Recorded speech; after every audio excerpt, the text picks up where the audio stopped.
জুলাই বিপ্লবের অন্যতম সারথি হাসনাত আবদুল্লাহর একটি বিস্ফোরক মন্তব্য।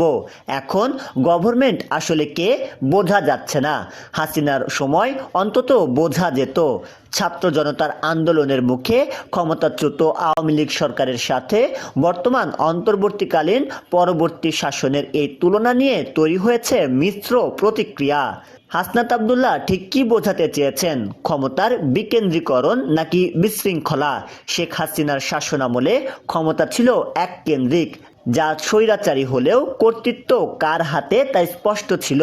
বর্তমান পরিস্থিতিতে নীতি নির্ধারণী ধোঁয়াশা নিয়ে তিনি ক্ষোভ প্রকাশ করেছেন। সংস্কারের ধীর গতি, পুলিশি রিফর্ম বা বিচার বিভাগীয় সংস্কারে আমলাতান্ত্রিক জটিলতাকে তিনি আঙ্গুল দিয়ে দেখিয়েছেন। জনগণের বিভ্রান্তি, সাধারণ মানুষ এখন কার কাছে দাবি নিয়ে যাবে?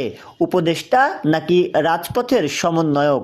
সেই ধোঁয়াশা কাটার দাবি জানিয়েছেন তিনি। নেটিজেনদের একাংশ বলছেন তিনি সরকারের জন্য একটি বড় ওয়েক আপ কল। আবার কেউ বলছেন বিপ্লবোত্তর বাংলাদেশে জবাবদিহিতা নিশ্চিত করতে হাসনাত এমন কড়া সমালোচনা করেছেন। আপনার চোখে বর্তমান সরকারের অবস্থান কেমন? হাসনাতের সাথে কি আপনি একমত? কমেন্টে আপনার যুক্তি দিন। শাহরিয়ার হিমেল, ডেস্ক রিপোর্ট, নবরূপ টিভি।